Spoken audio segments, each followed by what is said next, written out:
It's now time for us to take a look at news stories making headlines around the globe. First off, it's Christmas, and the buzz of the festive season is loud. In his Christmas message, President Bola Tinubu reaffirmed his commitment to religious freedom, national unity, and security, calling on Nigerians to promote peace and tolerance. Tinubu is urging Nigerians to reflect on the birth of Jesus Christ and the Christmas message of grace, hope, and peace. He says his government remains committed to protecting Nigerians of all faiths from violence and stressed that no one should suffer for practicing their religion. Tinubu also acknowledges the contributions of Christians to national development, particularly their role in caring for the vulnerable and promoting peace and tolerance. The president also adds that since assuming office in 2023, his administration has remained steadfast in safeguarding Nigeria's security, unity, and stability. He also urged Nigerians traveling during the holiday period to exercise patience and maintain discipline on the roads, wishing all travelers a safe journey and safe return. Also, the Christian Association of Nigeria is calling on Christian leaders and congregations to celebrate the birth of Jesus Christ with wisdom, vigilance, and a deep sense of responsibility. CAN says even in the face of economic difficulties and security concerns, the birth of Christ reassures that God has not abandoned Nigerians while hope remains alive. In a Christmas message, the president of CAN, Archbishop Daniel Oko, urged church leaders to consider holding services in safer locations or smaller gatherings that allow for better protection of members in places where adequate security presence is lacking. He says Christmas is a sacred season that reminds everyone of God's abiding love, his gift of hope to humanity, and the triumph of light over darkness. Moving on, President Bola Tinubu has inaugurated a committee on strategy, conflict resolution, and mobilization to resolve conflicts within the All Progressives Congress as it approaches the 2027 general elections. The committee, which comprises governors of the party, members of the Federal Executive Council, and other notable stakeholders, has the governor of Yobe State, Mai Bala Buni, as chairman, and Muiz Banire, former legal advisor of the APC, as member secretary. Speaking at the inauguration of the committee in Lagos on Wednesday, Governor Mai Buni, according to a statement issued by presidential spokesperson Bayo Ononuga, expressed gratitude for being chosen as the chairman and for the party's confidence in members. He said the committee would execute the assignment with utmost responsibility and dedication. Tinubu had on December 19 at the 15th National Executive Committee meeting of APC held at State House Conference Center, Abuja, emphasized the need for cohesion within the ruling party. He reminded party leaders that APC was built on the ideals of progressive politics, broad-based participation, and respect for diversity of opinion. The House of Representatives Committee investigating alleged discrepancies in Nigeria's gazetted tax laws has pledged to submit its report as soon as its work is concluded. The chairman of the committee, Mukhtar Betara, gave the assurance on Wednesday following the inaugural meeting of the panel, which was held in Abuja on Tuesday. Betara chairs the 7-member committee constituted by the House after the adoption of a matter of privilege raised 2 weeks ago by a lawmaker from Sokoto State, Abdul Samad Dasuki.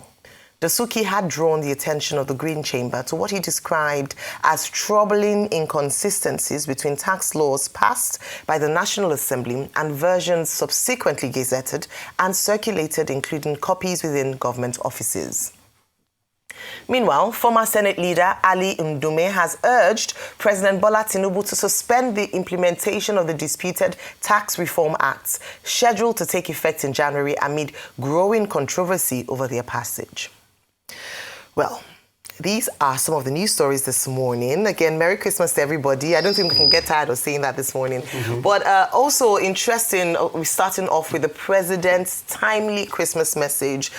He seems to give really hopeful, messages that is inspiring to a lot of people. But beyond that, CAN has also come out to release a statement for Christmas. And then, of course, the House of Representatives has given a statement around the controversial tax bill. Ali Ndume has something to say about that amidst many stories this morning. Bimbai, I'll start with you. Okay, shall we begin with me? Of course, Merry Christmas is the main message today, as we've seen not just the president, but we've seen several governors and leaders in societies, thought leaders as well, join to wish Nigerians and, of course, the world a very Merry Christmas, and to remind everybody what the season is about, what the spirit of the season of the season is about, which is joy, hope, love, all the things that Jesus Christ came to this world to save Christian faithful from. So I think it has been beautiful to see that all politics aside, we do start this day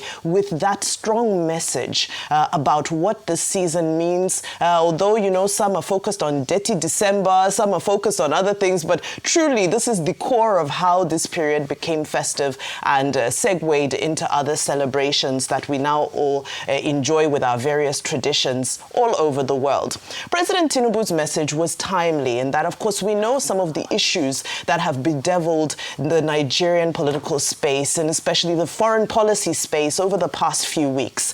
We know that religious tolerance is an important message that needs to go out at the moment. And beyond the message going out, the question is the necessary work being done on the ground? There's been dispute and conflict, very little in the way of agreement with regards to whether there really is what one may call a genocide. But what has been established is that there is persecution of Christians that happens in certain pockets in the country. Now, beyond these messages, on the ground, what is the reconciliatory action that is being taken? Yes, many people didn't feel and felt it was unfair and unjust that it took a tweet from a Donald Trump at that, not even an official engagement, for us to kickstart a process where we begin to analyze and take a look and assess at these issues that have stemmed within certain parts of the society for several decades. However, the process has begun. On a surface level, on a ground level, yes, we're seeing the security interventions. But when we speak of this non-kinetic that has become so popular, what is the community reconciliation process looking like? How many people are spending this Christmas in an IDP camp? How many people are in their homes, in their villages, but are scared to even celebrate because the environment is not conducive? Before we even begin to look at the current economic climate and say how many people could even afford to enjoy this festive season in the way that has become a tradition to most Nigerians, whether it be a goat, whether it be chicken, whether it be rice, is it accessible to the common man? And this is, of course, when we also add the fact that has the common man even been able to go to his village during this season to be able to facilitate with his kinsmen? So these are some of the issues we look at, especially when we go into issues around tax, which have been dominating the narrative. But the dominant conversation here is trust. Is there a social contract? So we look at social contract from, can I put food on the table? Is the government creating a conducive environment for me to celebrate this Christmas? Am I safe? Is my family able to travel to where they need to go, whether it be by road, by air? Is it affordable and accessible? So many things. And I close by saying that at the end of the day, Jesus Christ was an egalitarian as we celebrate the morning show. He believed in universal access to God and to the equality of all human beings. And I think that is the key theme for today. All right. Thank you, Rufi. Okay, so Merry Christmas once again, everybody. I mean, yes, from time immemorial, leaders will always give speeches around Christmas, and it will be around love, unity, steadfastness, all the pretty much values that tie society together. I don't entirely want to call them Christian values because across all Abrahamic faith, we all believe in those values. But you see, there's a difference between what people say and what they do. I think it was Ralph Waldo Emerson that said profoundly that what you say speaks so loud, what you do speaks so loud, I cannot hear what you say. But you see, with the government, there's been a disconnect as regards what they say and what they do. And that's where, like Vimbai said rightly, the trust issue comes in. President Tinubu has given this flowing speech that nobody should be prosecuted based on religion and all of that. But persecution is going on and the government has not done anything tremendous about it. There's Christian genocide, but the government has not done anything tremendous. It took Trump's tweets. It took meetings by U.S. representatives. It took partnerships by America. Every year for good measure is even taking threat now by Netanyahu as regards even Christians in this country. So even as those conversations are going on, what did the government first do in their narrative? They rejected the fact that there was Christian genocide. Government paid every spin doctor possible to go on every media platform in the world to reject this Christian genocide.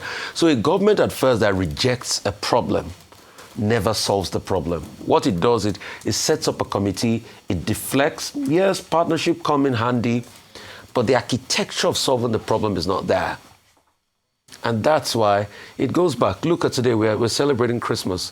Where are the church members in Kogi that were kidnapped? Where are they? Are they back home? Are they back home? Yes, the government will say, okay, we brought back the kids from Papiri back home. They're still disputing numbers. Where are the people that are kidnapped in Plateau yesterday? Are they back home? Even speaking about the roads, have you seen the state of the roads? People spend hours. I think it was Professor Pato told me that I had to make a tweet of how many hours he spent through the Bini bypass. So this was also the government that promised infrastructure. So as we celebrate Christmas, it's also a time for reflection. There's a popular saying that, God is not wicked. But you see, with some of the measures and the things being done in this government, it makes Christmas even very expensive, very painful for a lot of people. So amidst all of the speeches and all the flowery words, it's easy to write words.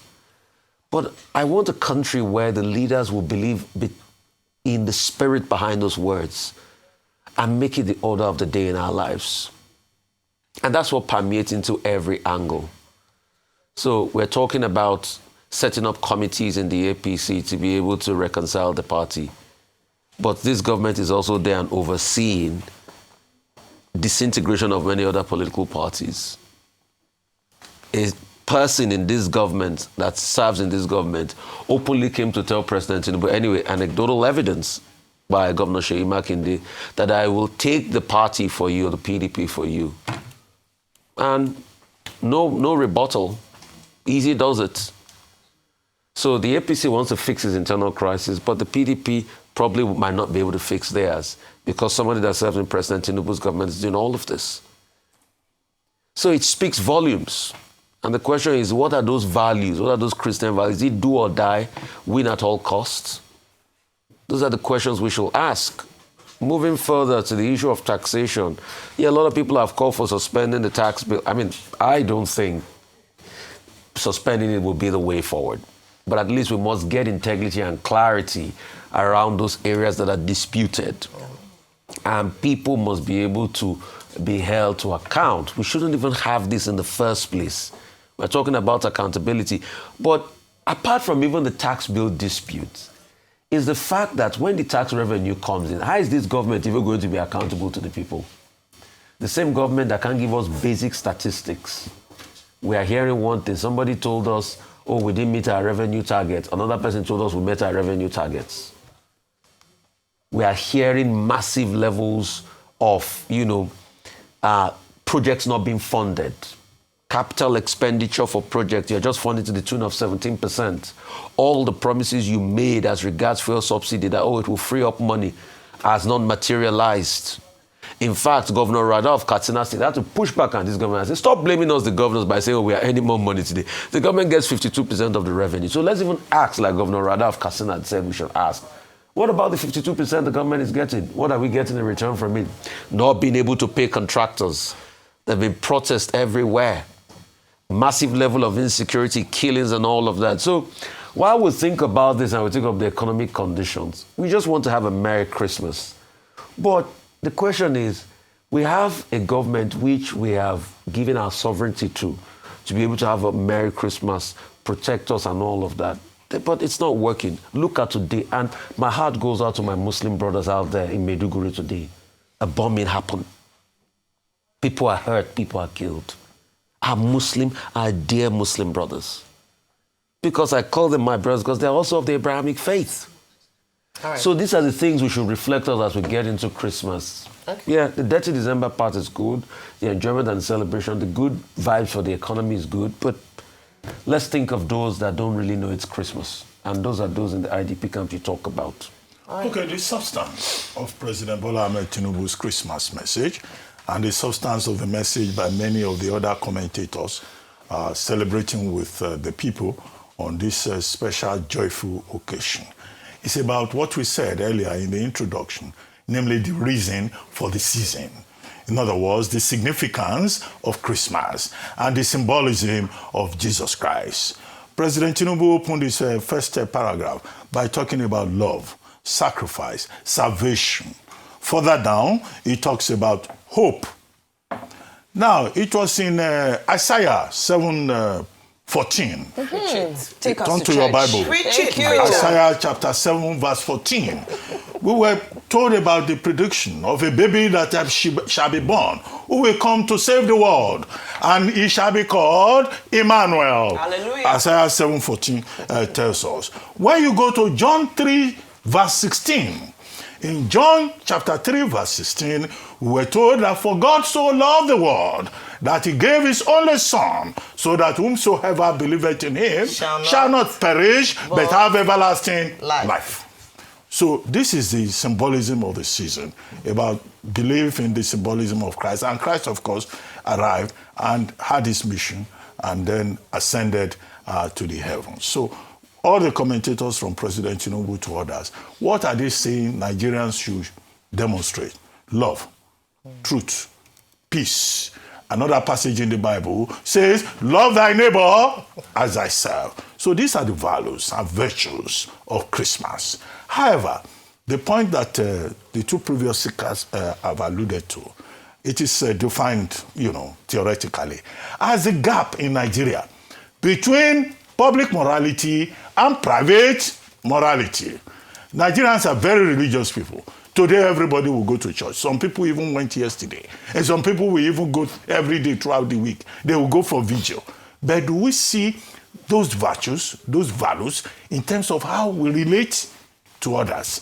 That is the major message that whether it's the Christian Association of Nigeria or President Tinubu or other political leaders in Nigeria are saying, be like Christ. How many people have Christian virtues in this country? So that gap between public morality and private morality is what we face. People will leave church and they will drive roughly. And they will, in fact, drive other people off the road. In fact, they will curse you.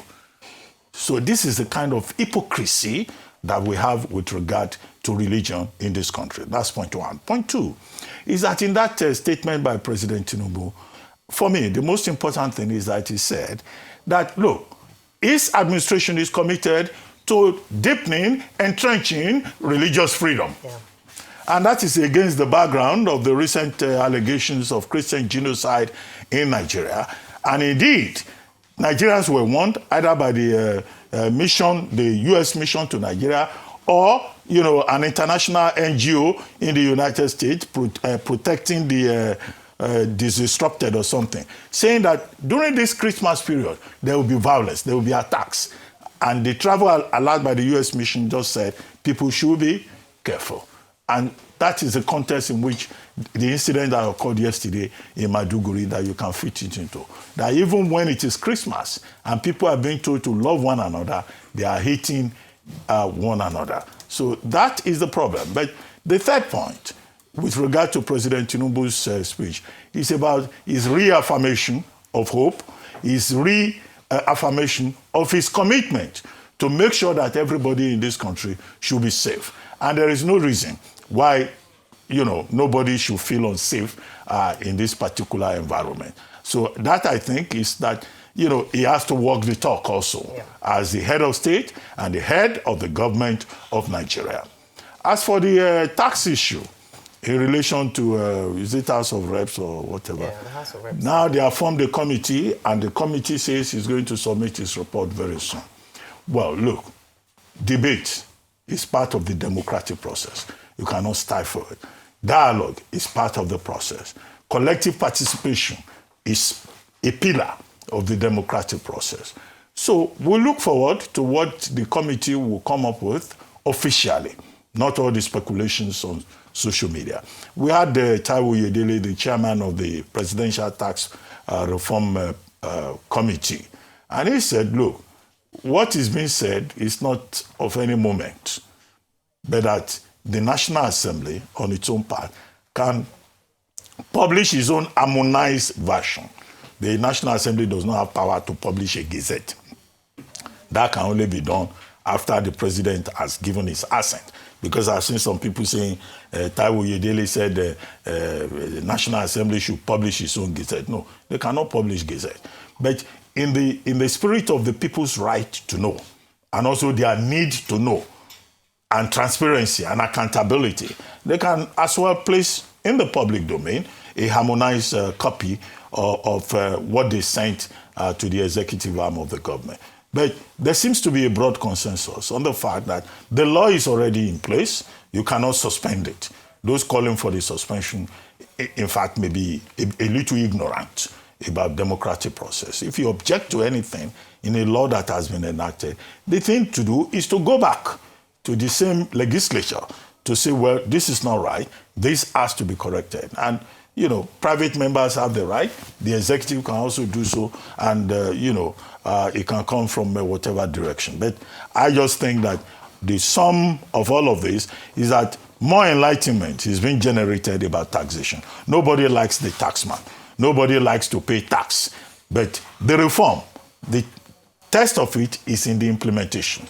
And if there's anything that is wrong with it, Nigeria should correct it. But to say, throw it away for political or for whatever reasons, that may not be the way to go. Because those reforms have been done in line, we are told, with international standards.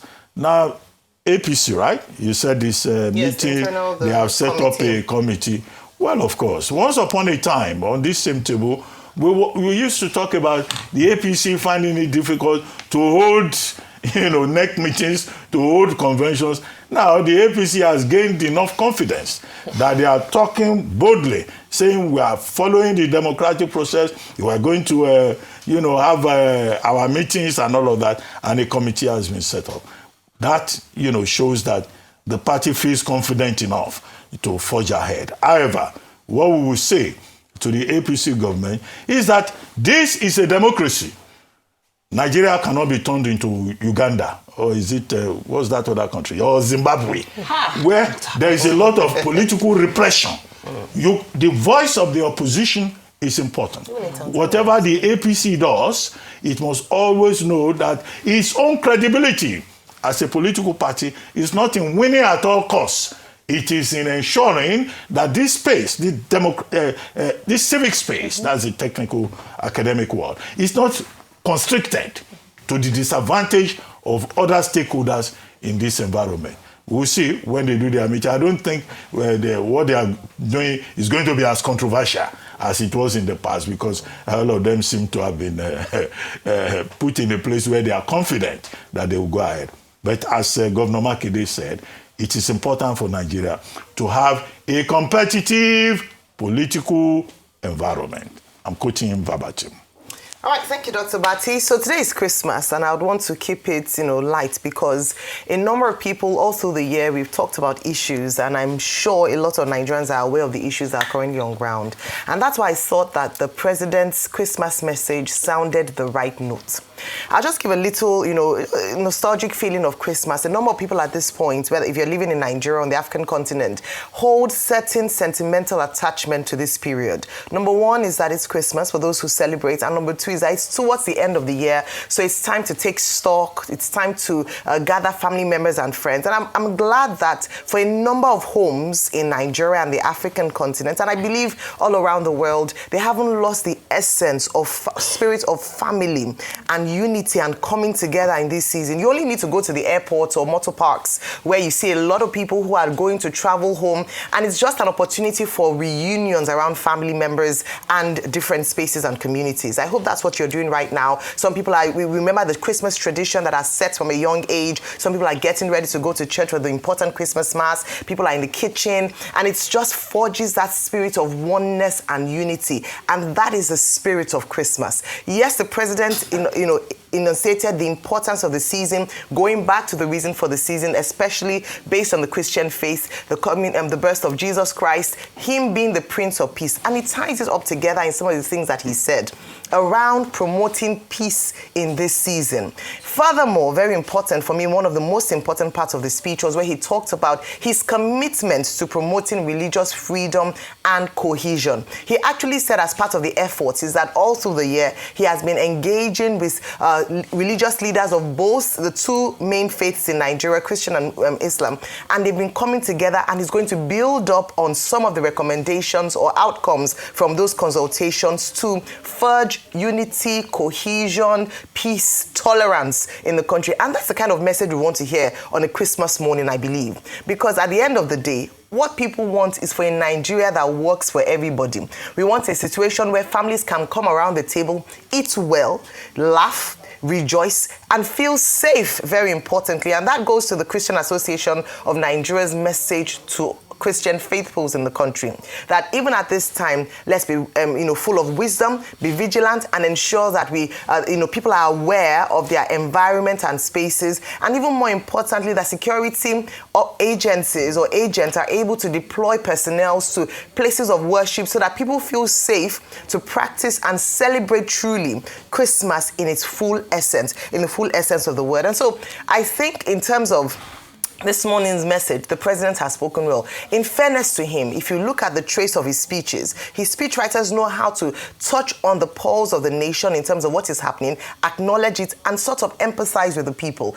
That is a good measure. I say this because if you compare it to previous speeches we've had by previous leaders, sometimes there's almost a demonstration of a disconnect with the people and the season in the way that they present their speech. Now, with regards to religious tolerance and religious freedom, Christmas more than ever, based on the recent climate in the country, is an important time to drive home that message. And I hope that in different places of worship this morning, we'll have religious leaders taking the lead on that. Interestingly, Christmas falls, well, a day before Friday, when the Muslims go out to pray as well. An opportunity for us to reiterate that message and drive it home. At the end of the day, when it comes to tolerance and religious tolerance, every single person has a responsibility. So whilst the president is talking about it, the state governors will be speaking about it, the bodies like Christian Association of Nigeria, PFN, will be speaking about it. I want to encourage all, from the family, from the home, teach people about religious responsibility, teach about religious cohesion, teach about love, which is the foundation for most of the faiths that we have today. So it's very important as at today. We hope that you have a Merry Christmas. At the end of the day, we hope that you're able to find some joy, and that's why we're here today looking very festive and joyful, so that at least we're able to sprinkle and bring some light and joy to you wherever you're watching from this morning. Beyond that, going on to the APC, we had talked about a number of times the fact that even with the defections, the APC in itself has its work cut out. It's not a hooroo for them, because there might be some misgivings here and there, and there might be some people who are disgruntled or who feel disgruntled based on the fact that they feel they've been loyal to the party, they've been faithful to the party. Now these interlopers or these outsiders, if I put it that way, are coming in and expect an automatic ticket to whether the governorship ticket or otherwise. And this is an opportunity for the APC, if they are going to consolidate the strategy they've been using in terms of what people have accused them of destabilizing other parties, to ensure that even within their camp, there's no conflict. Beyond that, it also demonstrates that 2027 campaign season is on. This is a strategy committee, could very well be the electioneering engine room, where they begin to think about how to come together ahead of 2027. But what we are hoping for, like you mentioned, Rufan, I totally agree with that point, that once the APC enjoys this committee and freedom to express themselves, unity within the party, may the president allow or enable an environment for other political parties to thrive, so that we have a truly thriving democracy in Nigeria. With regards to the tax laws, Mr. Oyedele said it succinctly yesterday around the calls for the suspension, that it would not make economic sense because the old tax law has been repealed. Therefore, there will be a gap if it has been suspended. And so that it makes a very good point in that regard, because a number of people are saying, oh, let's do away with it. But there are many economic implications around that. It's not just straightforward as to say suspend it all. A better call has been, let us look at the aspects of the law that is in contention. We can suspend those until a full investigation has been instituted and we know the outcome of that. But I hope that beyond the investigation, what Nigerians are asking for is that we don't just find out that, oh, something wrong happened. Who are the people behind what went wrong? Would we be able to find out, and would they face the full wrath of the law? That's a big question, because there are a number of investigations that happen. We don't get a report committee. Even if we do get a report, it ends there. We hope that they'll take it further beyond that. And just a quick point on the automation, because in moving forward, what we're looking at is how do we prevent this kind of national embarrassment from happening again? And the way forward will be technology, automation, and making the process truly transparent for all Nigerians. Well, once again, Merry Christmas. I hope you're having a great time and that you stay with us here on Arise News as we take you through a most memorable Christmas 2024.